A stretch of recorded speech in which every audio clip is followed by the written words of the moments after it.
A year has passed since my father died.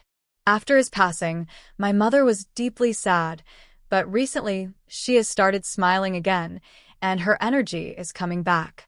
Just as we were finding peace, my husband's sudden decision turned our lives upside down.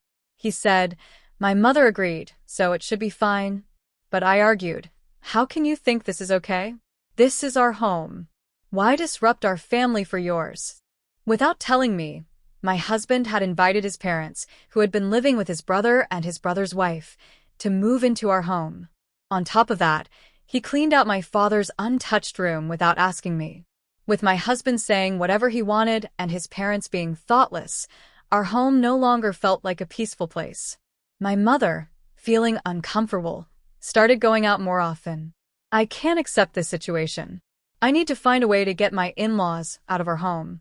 This is my story about how my husband and his family caused trouble in our home after my father's death. My name is Cynthia, and I'm turning 43 this year. I married Nathan when I was 31. I have a health condition that makes it hard for me to work outside. I used to work full-time, but my health issues made things difficult, so I switched to working from home. However, my income depends on how well I'm feeling, so it's not stable, and living alone wasn't an option for me. Before getting married, I lived with my parents, helping around the house while working. After marrying Nathan, we moved into a rented apartment and saved money, hoping to buy our own house someday. Things changed when Nathan's brother built a two-generation home for his parents. My parents then suggested Nathan and I live with them in their renovated family home. They worried about my unstable income and how hard it would be for us to afford a home of our own. While my parents' offer was a relief for me, it wasn't easy for Nathan to live with his in-laws.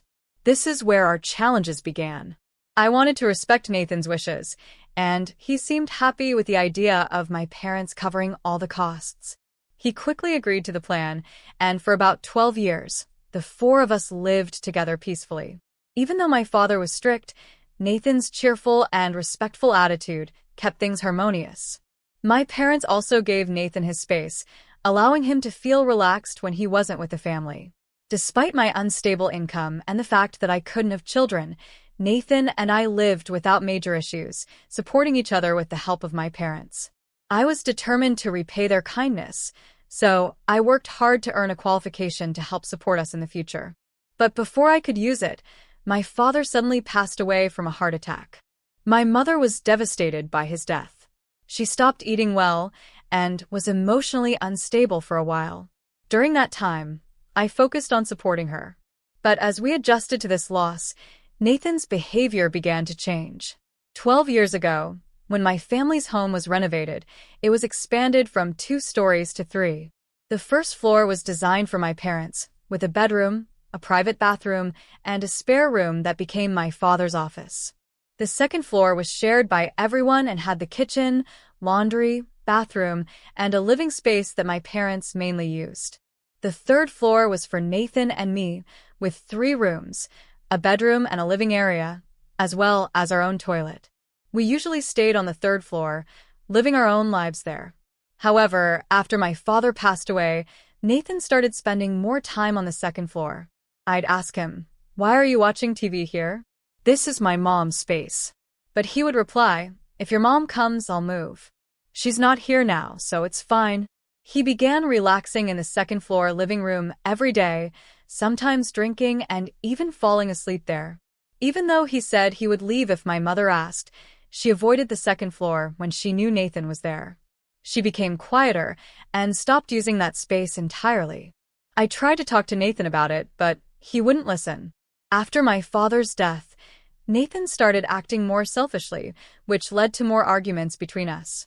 We stopped talking as much, and things only got worse. One evening, about a year after my father's death, my mother and I returned from shopping to find something shocking. The door to the 1st floor storeroom was wide open, and everything from my father's office was gone. In its place were an old chest of drawers, a bed, and stacks of cardboard boxes. Confused and upset, I decided to find out what was going on. I hurried to the 2nd floor living room, where Nathan was sitting with my mother-in-law, and my father-in-law was drinking with him. I pulled Nathan into the hallway and asked, "What's going on?" He said, My mom isn't getting along with my brother's wife, so I had no choice but to invite them here. I decided to let them use the storeroom. His response was more self-centered than usual. Why didn't you tell me? I asked, angry. We haven't been talking much lately, and if we did, it would just turn into a fight, he replied, justifying his decision. What about my dad's belongings? You didn't throw them away, did you? Yes, I did. They were just in the way, he said casually. Without saying anything to us, Nathan had thrown out my father's things. I couldn't hold back my anger and yelled, loud enough for my in-laws and my mother to hear, tell them to leave right now. And bring back everything you threw away. Nathan just nodded calmly, but I knew he wasn't likely to do anything. Whenever we fought, he would say whatever was needed to calm things down, but never follow through. Listen to me, Nathan, I shouted, frustrated. Suddenly, I heard my mother's voice behind me.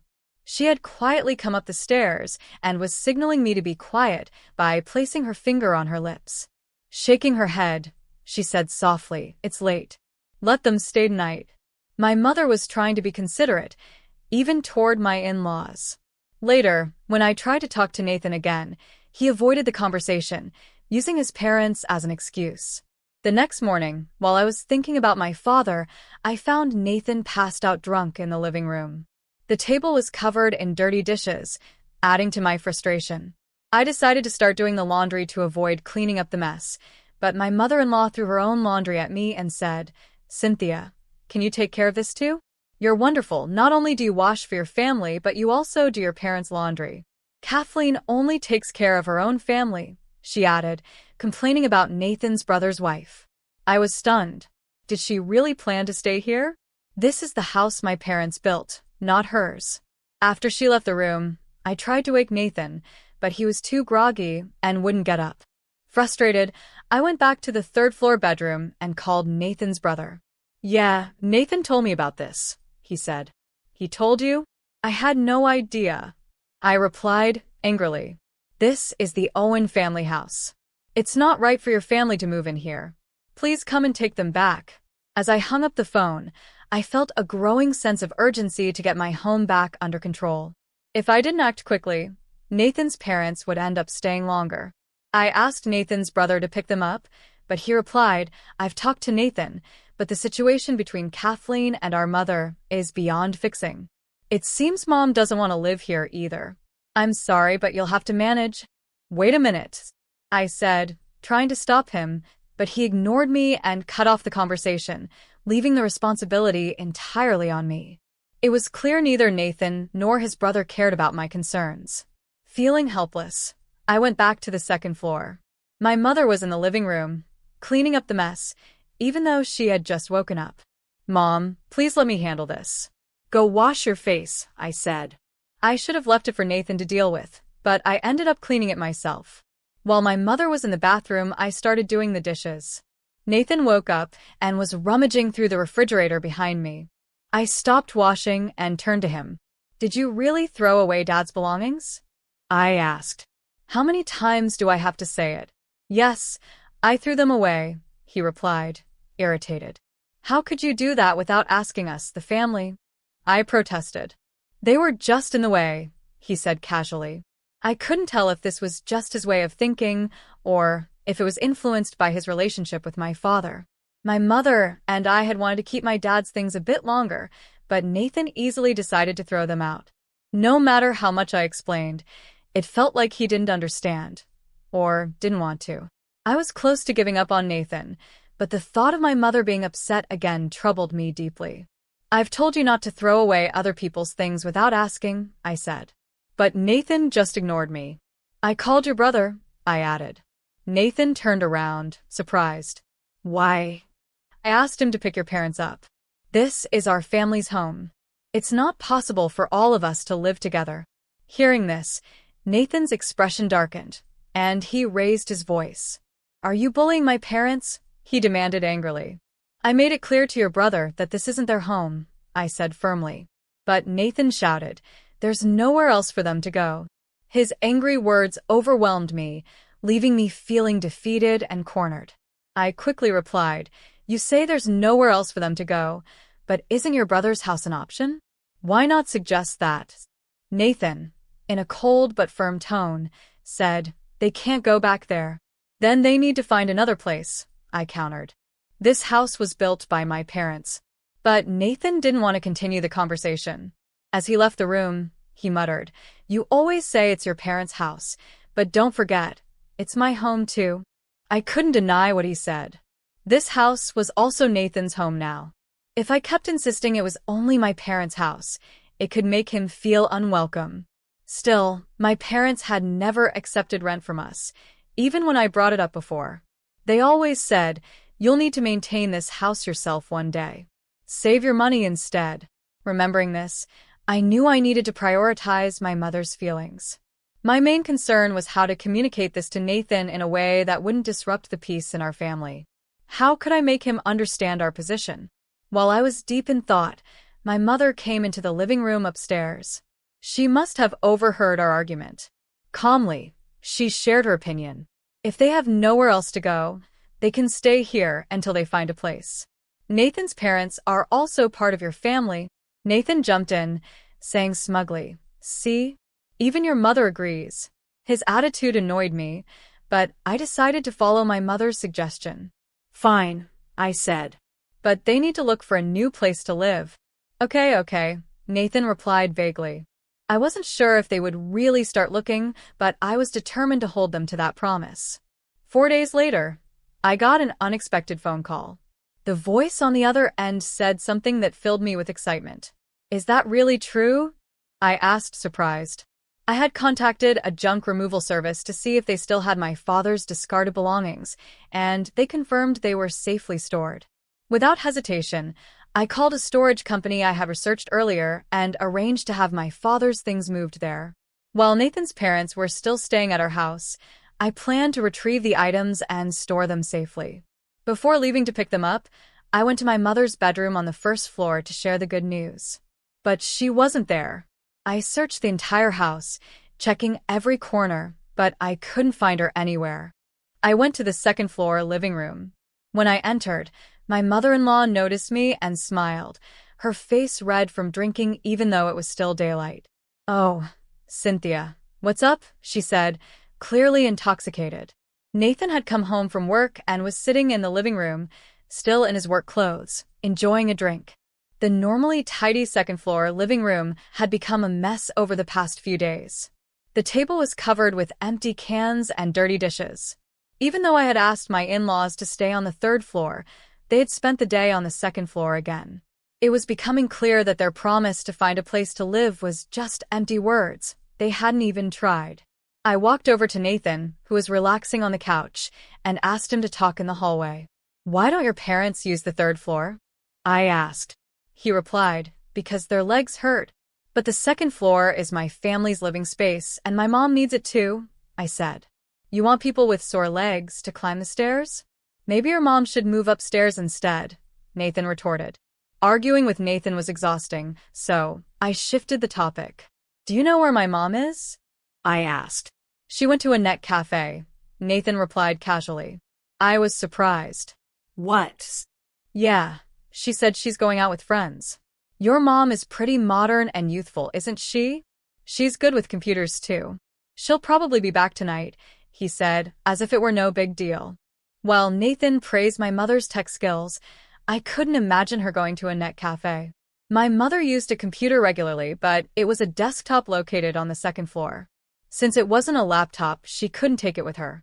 That's when it clicked. She went out because she couldn't use the computer here anymore. Can't we let my mom have the second floor room? I asked Nathan again. It's where her computer is, and it's where she keeps important things. There's no TV in her first floor bedroom, so she has nothing to do there. She must feel lost. Nathan sighed and replied in an annoyed tone, My parents are here because their legs hurt. Your mom understands that, so there shouldn't be a problem. How can you say that? I countered. This is the Owen family's house. Why should my mom lose her space while your parents take over the second floor and relax here? Nathan seemed completely unable to see my point of view. I realized my mother had likely gone to the net cafe because she felt like she no longer had a place in her own home. The friends she mentioned were probably just an excuse to leave the house. I guessed that my mother's words were meant to be kind to Nathan, but he seemed to take them literally. "You only think about your parents," he yelled. "My parents don't know anyone around here. They can't just go out and meet friends like your mom can. She has friends nearby, so it's good for her to go out during the day. Or she can just use the third floor." Nathan's anger caught me off guard. I had never seen him so upset, and I didn't know how to respond. Inside, though, I felt my feelings for him fading. Even in the face of his shouting, I stayed surprisingly calm. It became clear to me that living together with him was no longer possible. Unable to say anything, I left the house. Before going to pick up my father's belongings, I stopped by City Hall. Later that evening, I went to my mother's room on the first floor and handed her the key to the storage unit I had rented. "Keep this key for now," I told her. "Store whatever you need there. Eventually, we'll bring Dad's things back to the storeroom." My mother listened quietly and then placed a gentle hand on my shoulder. "Cynthia, don't treat his parents badly," she said. "I don't know how much longer I'll be around, and after I'm gone, they'll be the only family you have. You're not strong physically, and you might need their help someday." She smiled softly, but I could only shake my head. Since my father's death, I had been deeply disappointed in Nathan's behavior, and my frustration with his parents grew stronger every day. I took out a document I had received at City Hall and spoke with determination. "I'm thinking about getting a divorce," I said. My mother looked at the divorce papers quietly, studying them carefully. After a few minutes of silence, she sighed and started to speak.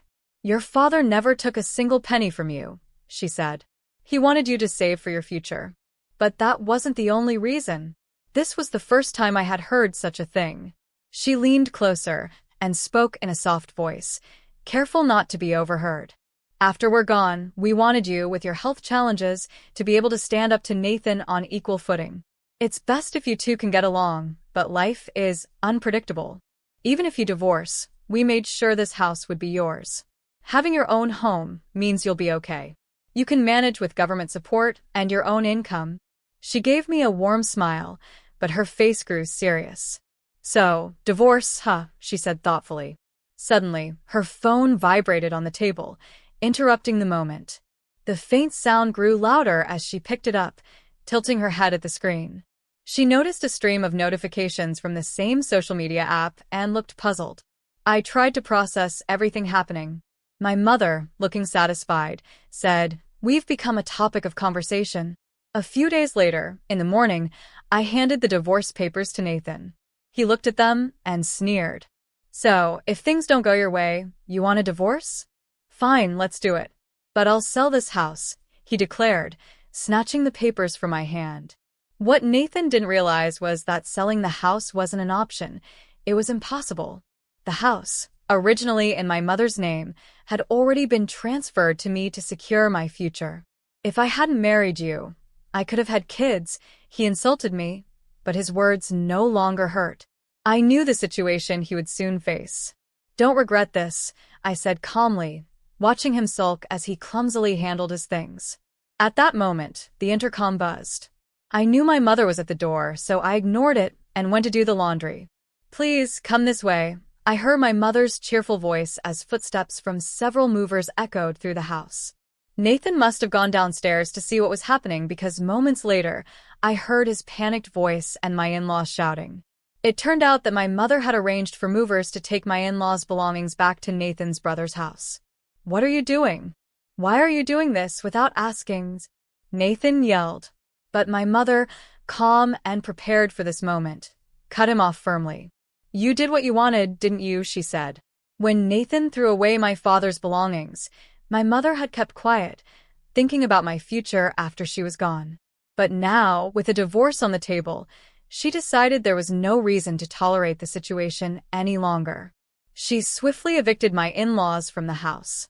Nathan tried to stop the movers, but then his phone rang. Confused, he answered it. Judging by the snippets of conversation I overheard, it seemed to be a friend calling him about some news. Suddenly, Nathan turned on the TV in a panic. "What is this?" "About us," he stammered, staring at the screen. To his shock, a morning news program was showing a photo of our house, along with a story linked to it. I realized my mother had been venting her frustrations on social media. Her posts had gained significant attention. I remembered the night we had talked about divorce, when she first mentioned it. "We've become a topic of conversation," she had said, showing me the app on her phone. Her post had started with the line, "My daughter's husband is causing trouble, and we might lose our house." It had gone viral, earning many likes and shares, and eventually caught the attention of a major newspaper.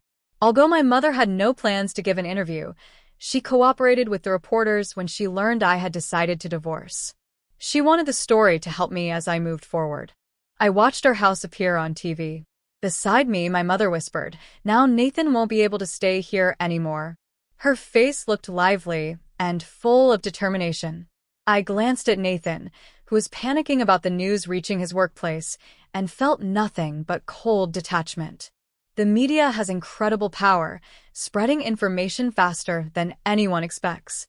Once something catches attention, people dig into everything: who owns the house, where it's located, and every little detail. This wave of reports could lead to unpredictable consequences, and our family story was now part of that. Photos of Nathan, my in-laws, and our family were soon shared online, creating major changes in our lives. Nathan acted quickly. He filed the divorce papers and left the house with his belongings. Perhaps this was his way of trying to fix the mess, but I didn't care. After he left, peace finally returned to our home. My father's cherished items were safely restored to their original place in the storeroom. Now, my mother and I live a quiet and peaceful life. I know there might come a time when I'll live alone, but even then, I plan to protect and cherish this house. This home, inherited from my parents, is more than just a structure. It holds memories, love, and the bonds of our family. For me, it's a symbol of hope, connecting the past and present, and I feel it's my duty to take care of it. Then I heard something unexpected. My mother-in-law said, "I've planned a trip to Hawaii this time," smiling as though everything was normal. Her words raised serious doubts in my mind. How could she think of traveling abroad when she was burdened with so much debt and struggling to make her monthly payments? I couldn't stay quiet. "Why are you going to Hawaii alone? And what about the money I send you every month? How can you afford this?" I demanded, my voice rising in anger. My mother-in-law looked confused, as if she didn't understand my frustration. But then the truth came out, something I wasn't ready for. She revealed that this entire situation was part of a scheme my husband had been planning. I was stunned. "My name is Kathleen, and I'm 37 years old, working as a regular employee at a company and living a fairly ordinary life. It's been 6 years since I married Douglas, and until recently, we had lived peacefully without any major problems. But now, everything had changed. This all started after the recent death of my father-in-law. He was a kind and quiet man who always cared for us as a couple. Thanks to him, I felt naturally welcomed into my husband's family. His passing was a terrible loss, and I struggled to accept it. One evening, not long after his funeral, Douglas brought something up during dinner. "Kathleen, this might sound sudden, but I've been thinking about something," he started. "What is it?" I asked, sensing something was off. "I want to start sending financial support to my parents' house next month." "Support? Why? What's the reason for that?" I asked, confused. He hesitated before replying. "Since my father passed away, I think my mom is struggling financially," Douglas said. "Wait a minute," I interrupted him. "I know your father's passing is difficult, but isn't your sister living with your mom?" "Yes, that's right," Douglas replied. His sister lives at their parents' house, works for a prestigious company, and earns much more than Douglas does. Their father had also worked for a well-known company until his retirement. Surely, his retirement money would have gone to his wife. On the other hand, Douglas and I both work for small to medium-sized companies, and our combined income is probably below average for our age group. "Douglas, I don't think your mom and sister are struggling with money. So, why are you asking us to send money?" I asked. The answer he gave shocked me. "It might seem like they're doing well, but my mom has a lot of debt." "What?" "Your mom has a huge debt." I couldn't believe it. "Yes," he said, looking uncomfortable. But she hasn't told my sister about it at all. That's why I thought we should help her. What about your dad's retirement money? I asked. Most of it went to his hospital bills, surgery costs, and funeral expenses, Douglas explained. Now my mom is in a really tough financial situation. I sat quietly for a moment, processing what he had said. That's really hard, I admitted. Yes, it is, Douglas said. I know I'm asking a lot, but I really want to help her. He bowed his head deeply, showing how serious he was. I felt torn.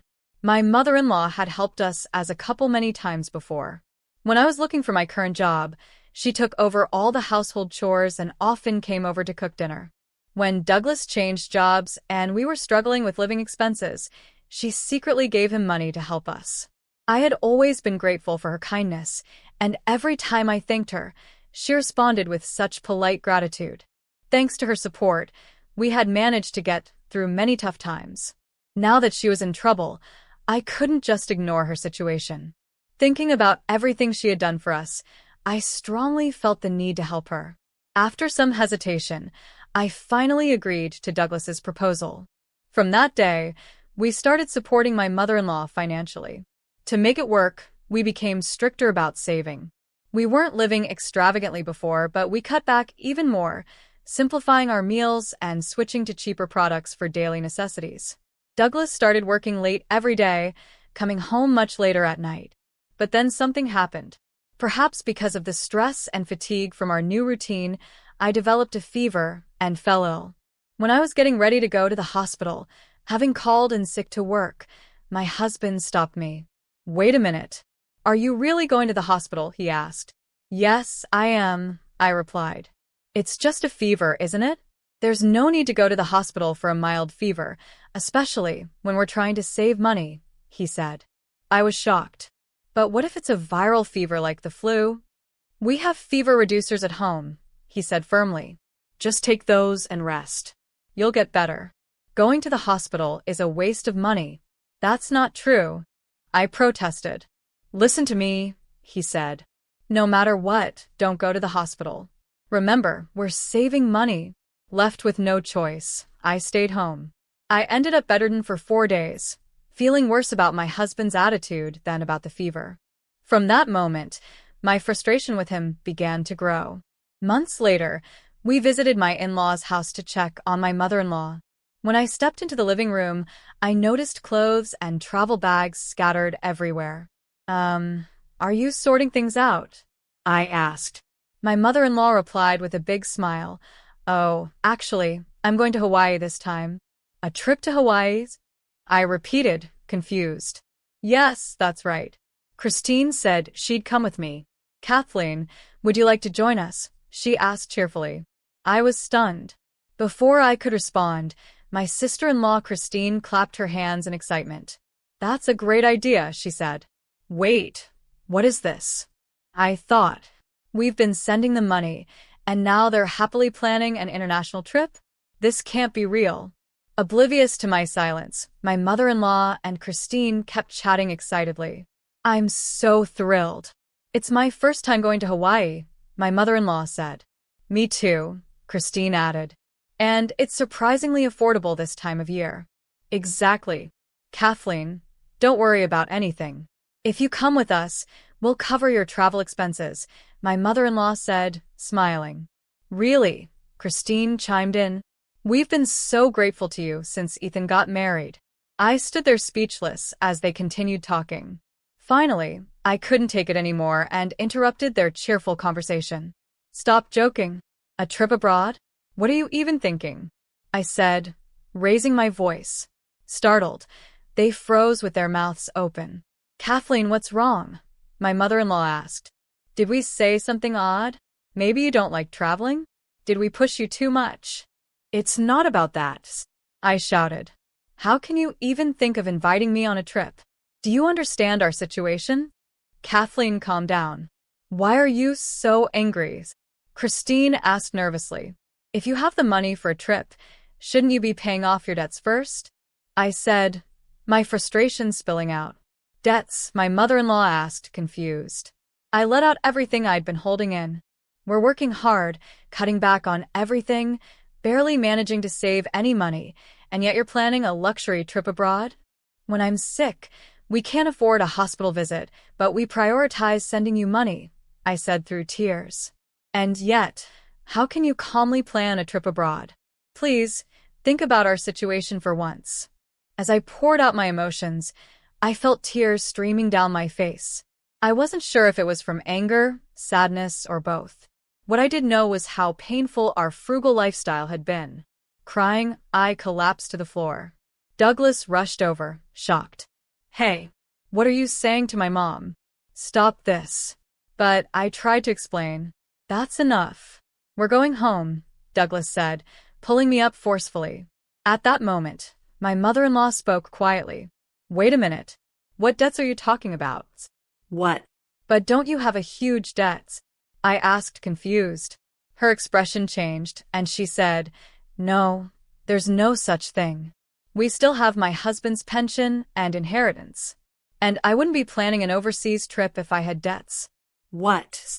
I whispered, stunned. In that instant, the truth hit me like a wave. Everything started to make sense. The reason Douglas's income hadn't increased despite his constant overtime, why I'd been getting thinner and sicker despite our strict savings, and why my normally polite mother-in-law never thanked us for the money we sent. My mother-in-law and sister-in-law, who had overheard everything, now looked at Douglas with suspicion. Douglas, what's the meaning of this? Kathleen says she sent money because you said we had debts. What's going on? His mother demanded. Douglas's face turned pale as he stammered. No, it's not like that. Actually, it's different. How is it different? His mother snapped. Explain yourself properly. Douglas hesitated, fumbling for words. Well, At that moment, my patience completely ran out. I looked him in the eye, my voice firm. What's all this about? There are no debts for your mother or sister. So where did all the money I gave you every month go? Douglas began mumbling again. Well, Stop lying, I said firmly. Tell me the truth. Finally, he blurted out the truth, his voice barely audible. Actually, I was invited by a colleague, and I ended up going to nightclubs. Nightclubs? I repeated, my voice rising in disbelief. Yeah, well, he stammered. I just got carried away without realizing it. I stared at him, stunned. The sacrifices we had made, the stress, my health, all for his selfish indulgence. My love for him vanished in that moment. I can't believe it, I said, my voice trembling with anger. You went to such places, and it hasn't even been long since your father passed away. That was around the time you started talking about sending money, wasn't it? I'm sorry, really sorry, Douglas said, his head down. I just went for a change of pace. I didn't think it was a big deal. A change of pace? That's your excuse? How can you say that after using my hard-earned money for nightclubs? I can never forgive this, I shot back. No, it's not like that. I never meant to hurt you, Kathleen. I just got a bit carried away, that's all. I really regret it, he pleaded. But his words meant nothing to me anymore. Trust, once broken, especially between husband and wife, is not easily regained. His lies, his insincerity, and his selfishness had completely extinguished any love I had left for him. No matter how many apologies he gave, I couldn't forgive him. I couldn't take it anymore. With despair rising in my chest, I spoke my final words to him. I'm fed up. Saying you didn't mean to hurt me is a joke. Not only did you lie to me about needing money, but you also forced me to save while I was sick, just so you could enjoy yourself at nightclubs.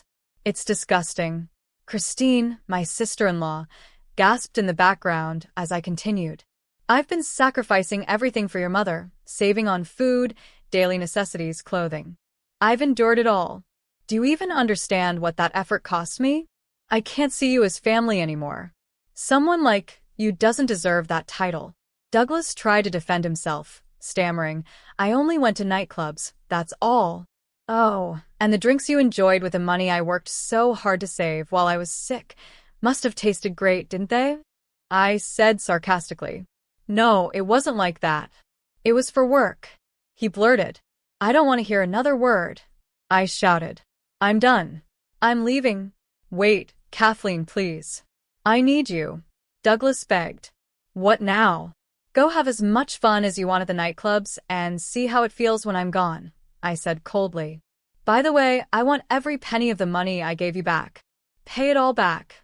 Realizing the gravity of the situation, my mother-in-law and Christine stepped in, looking ashamed. Kathleen, I'm so sorry, my mother-in-law said. I can't believe my foolish son would do something like this. It's truly shameful. Mother, please don't apologize.